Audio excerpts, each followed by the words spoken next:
Hello everyone, I'm Calvin, and today I bring you 10 Minecraft building basics that you need to learn if you want to get better at building. The first ones are a bit easy and they will get more difficult as we progress. And the last one is a cool one, so you don't wanna miss that. First we are going to see how to make cone-shaped roofs. These roofs are essential to most build styles, in particular medieval and fantasy. They are not easy to make, but there are a few steps that you can follow to get them to look good. We will begin by marking the center with a block. Then we choose a side and we will start building up the profile of the shape that we want. And here we have a few options. We can go with a line that goes up one block at a time until we get to the center. That's going to create a basic cone-shaped roof. If we want something more prominent, we can instead go 2 blocks up each time, which creates a shape that works better for the scale of this build. It can even be more prominent by going 3 blocks up at a time, and so on. The real shoes, however, comes when we combine the different sloped lines to create a curve for the roof, transitioning from a soft slope at the bottom into the other ones, increasing the amount of steps as you go up. So we go 1 up, then 2, and we can even finish with 3 up. That way, by combining them, you can get a curve that starts softly and spikes towards the top. Then you will need to repeat it on all 4 sides.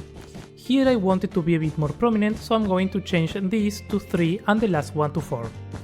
Once all 4 sides are done, comes the hardest part, which is filling it in. The way to do this is by following the outline we just created. And the most important thing here is to always keep an eye on this front view, and make sure that we never place blocks that ruin the outline from this view. So to fill it in, we will choose a corner and follow the circle of the tower going from the bottom to the top. Since the edge is overhanging, we need to start outside, and what we do on one side, we do it on the other. And also we need to make sure that from the top it looks sort of like a circle following the shape of the tower. So we are going to add a few more blocks there until the shape fits better. Then we go to the next layer and we do the same thing, using the one at the bottom as a guide, but also going in a few blocks. We repeat for the next one, which is going to be very similar, and then when we get to these ones that have 2 blocks in the vertical, we start from the one at the bottom and then on the second one. What you want to avoid here is doing this, because that's going to make it look chunky. So you only want 1 or 2 blocks in this case, and then you fill it in from the inside just like that. Repeat for the other one, and the cool thing here is it gets easier as you move up, and you can see how we are always respecting the outline. Once you are done, you can always go around and change blocks if you need. You don't have to get it perfect on the first try. And finally, we will need to repeat the same shape all around, which it might take some time to do it by hand, or if you have them, you can use tools like Axiom or World Edit to copy the corner to the 4 sides. Once you see it in full, you can also do some changes as you see fit, and just like that, we have our cone-shaped roof. With this process, you can get many different shapes of roofs done, and on different scales. Of course, as it gets bigger, it will get harder, but with patience and practice, you can nail this and drastically improve your building skills. Next up, we are going to talk about circles. Making circles in Minecraft is not an easy task, and most of the time they won't be perfect, especially in small scales.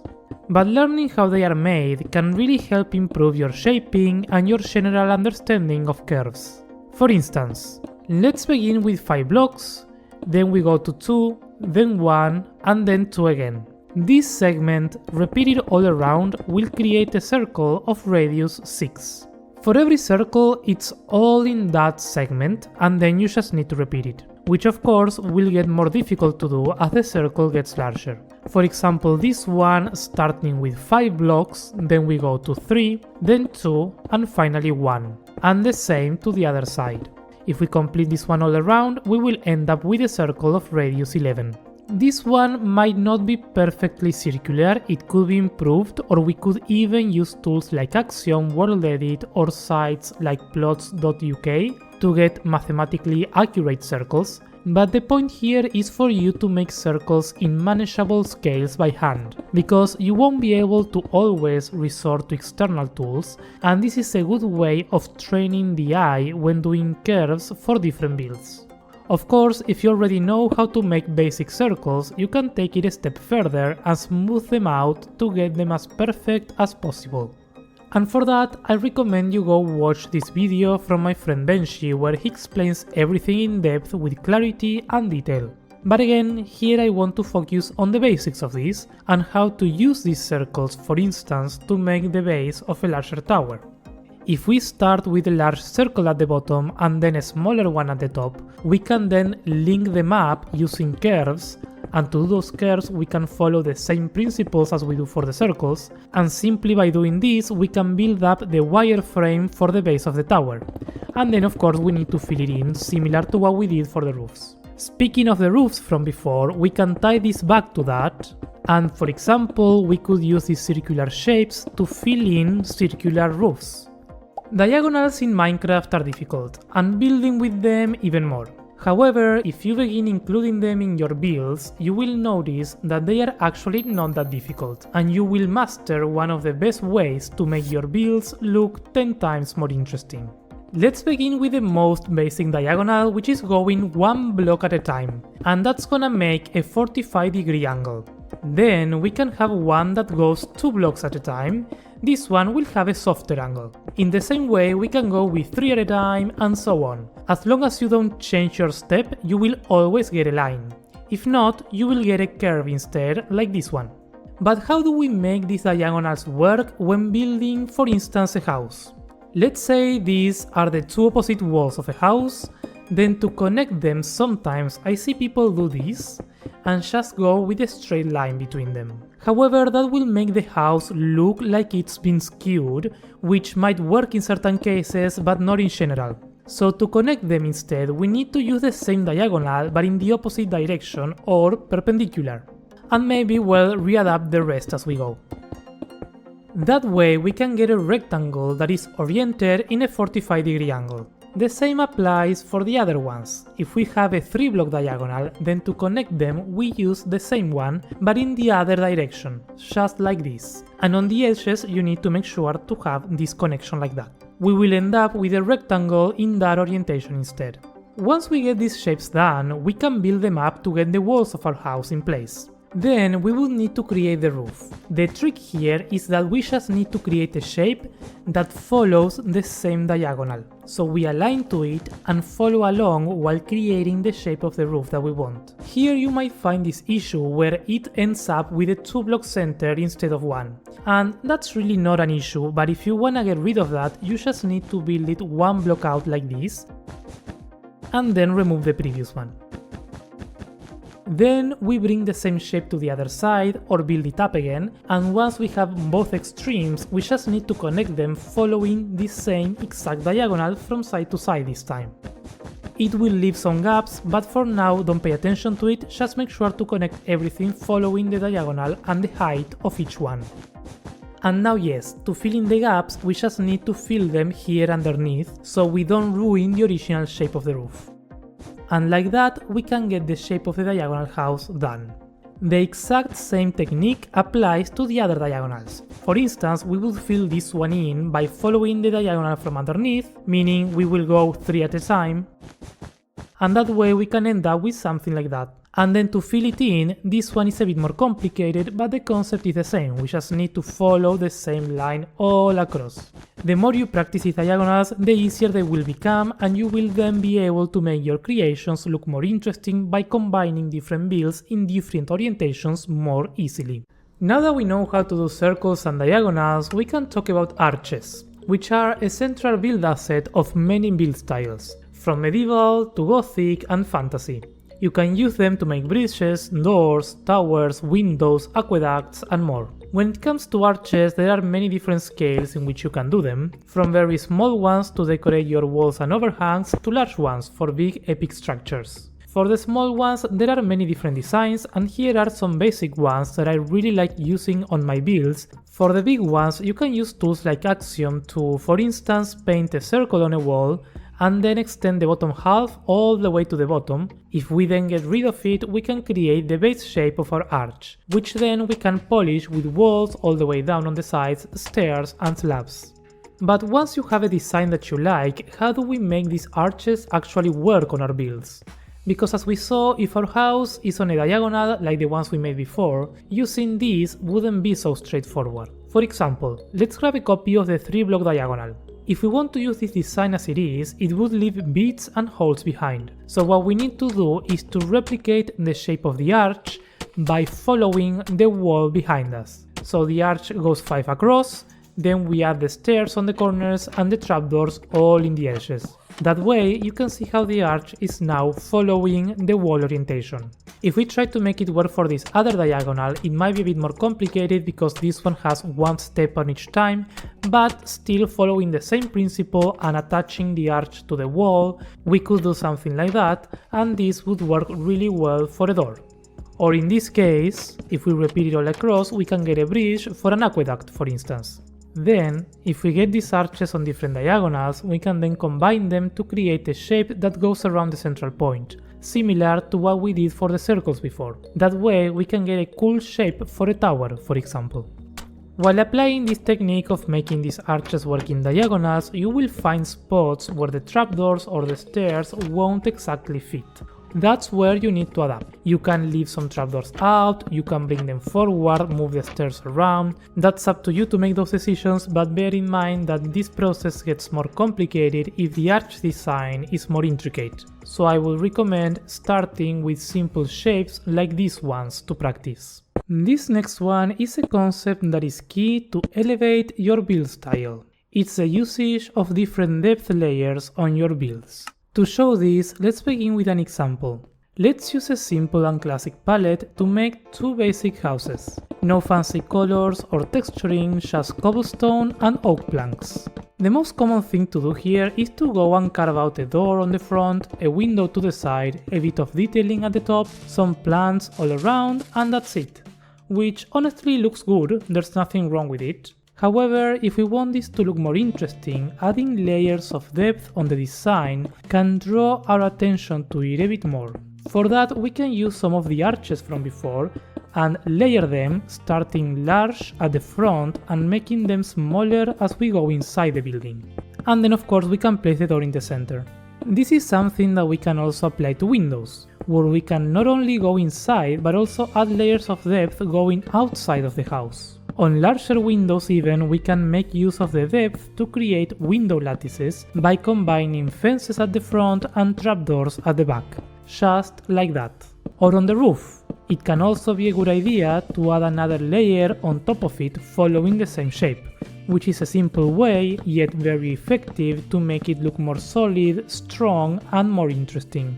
Now I'm going to go ahead and add some of the simple foliage details as in the other one, so we can see now, comparing them side by side, the difference in style and how adding depth can make a build look way better, even with a simple palette like the one that we are using.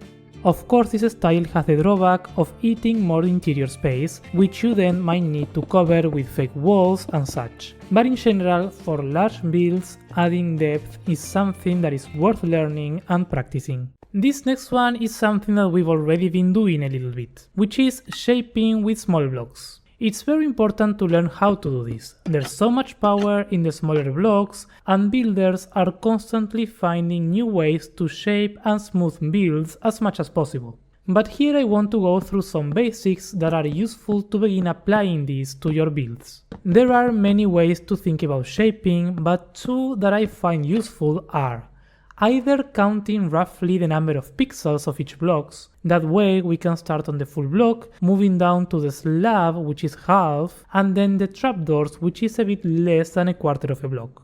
Or instead we can count how many pixels they leave from the blocks behind, which is very useful when we are doing shadows behind the block.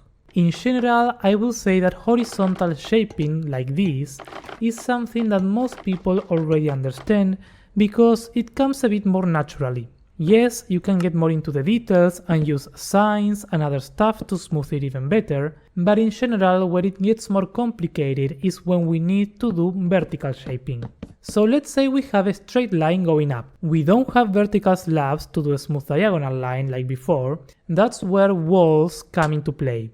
It's more limited the amount of walls we have, but we can still use some of them of similar colors in many cases.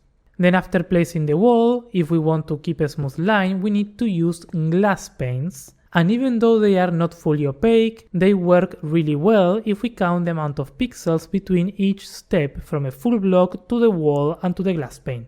And at the top of the glass pane we can use a trapdoor. It's not perfect, but it creates a nicer slope going up. To get rid of a bit of the transparency from the glass pane, we can layer a few more in front and on the back of a different darker color to make it a bit more opaque. If we repeat this design all around the central point, it can make a really nice spire design for a small pointy roof.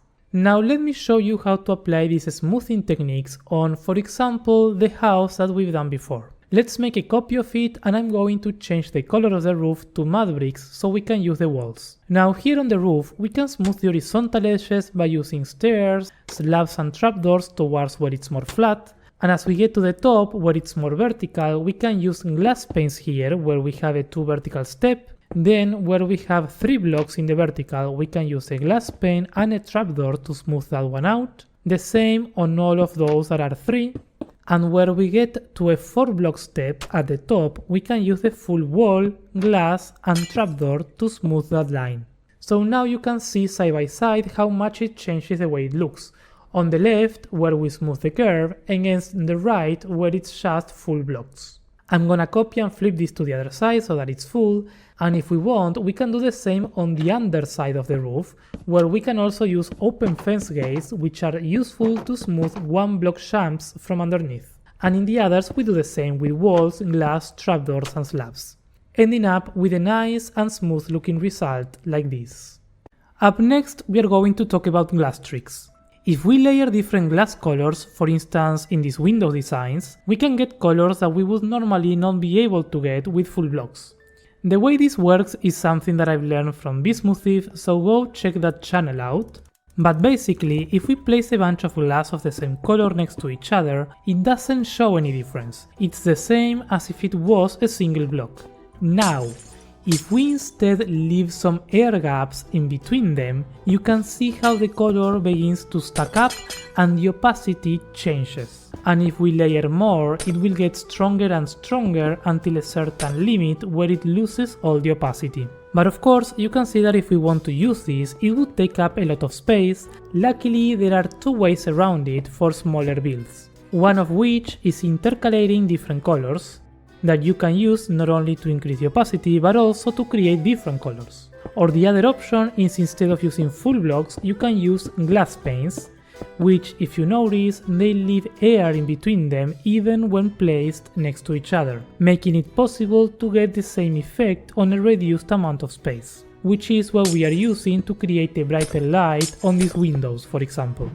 When it comes to horizontal scenarios, we have the classic fog effect that's been around for years and years. Here the glass panes won't be useful, which means we will need to use full blocks, but we can use the same concept, with a light source underneath and then layering the glass blocks, leaving air in between them or mixing different colors, to arrive at these different cool effects for magical water of different colors or a mofo floor.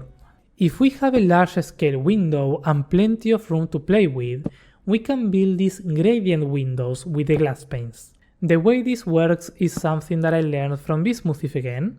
The technique to gradient the glass is actually very simple and very mechanical. First count how many blocks your window has on the vertical.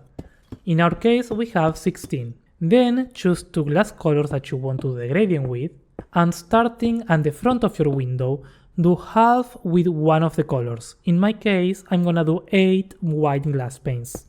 And then the other 8 with the other one. Then right behind, we will focus on the first 8 of the same color and divide that by 2, which is gonna give us 4 of white and 4 of pink. And on the other 8, we repeat the same, 4 of white and 4 of pink. Then we repeat the same process, we go to the back, divide these 4 of the same color by 2, which will give us 2, so we need to do 2 of white glass panes and 2 pink glass panes. And then the last layer is met when we are left with 1 block of each color on every step. So we do white, pink, white, pink, white, pink, all the way to the top. Lastly, we just need to repeat this pattern all across, and behind it, if we want, we can put a full block or light sources if we want. That way we can get this really nice gradient window going from white to pink. So you can play around with this and different colors to get different cool looking windows.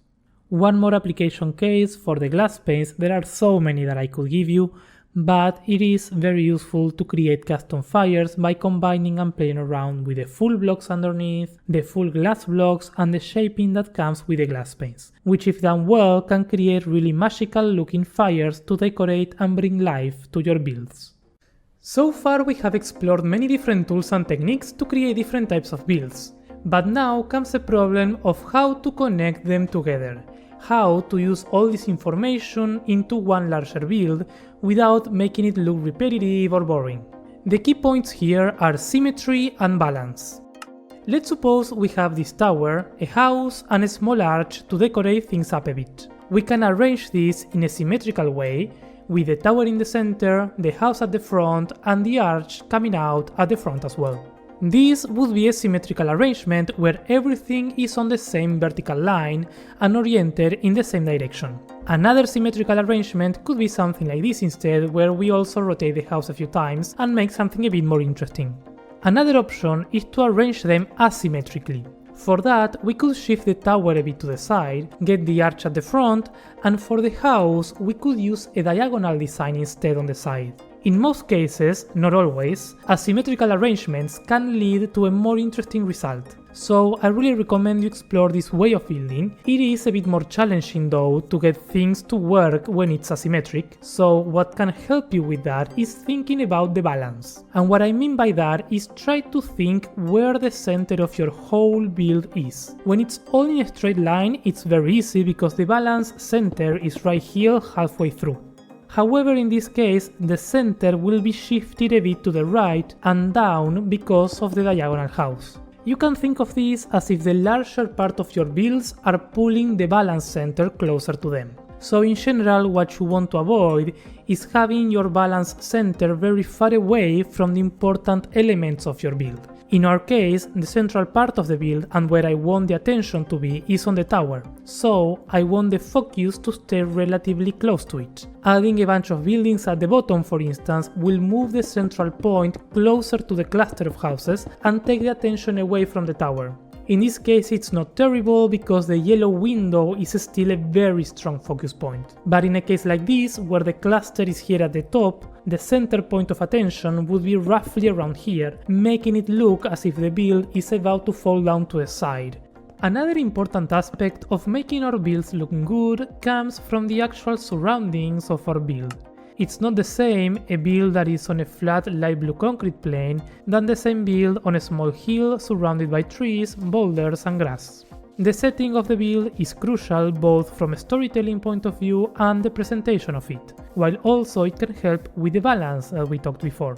Because sometimes we really like a build that we design, but something is off or it's unbalanced to a side, but we like it so we don't want to change it. That's when the surroundings of it can help us. By adding some boulders in this case to the right, or a tall tree, we can bring the focus of the build a bit back to the center. However, we need to be careful with this, because it can fix it, but it could also ruin it. Have you ever heard about the moon illusion? This is a strange phenomenon that makes the moon appear larger when it's on the horizon. Well, there's still not a full consensus on what's the cause of it, but the most accepted hypothesis is that it's all in our brain, a trick that our minds play on us to make it make sense when we are seeing an object that we know is very large and far away, right next to a building or a tree, for example. This illusion, this trick, is something that we can implement in our Minecraft builds, not with the moon, of course, but with other objects. Generally speaking, you would need to look out for the relative scale between the main build and the assets that you use to build the landscape around it. For example, if you want a mountain to look large, don't position it right next to a house of a similar size. That's gonna trick our brains into thinking that the mountain is really small, which is unrealistic. Try to utilize elements of which we know the scale of, like an animal or a tree or grass, to help our brain put together the scale of our scenario.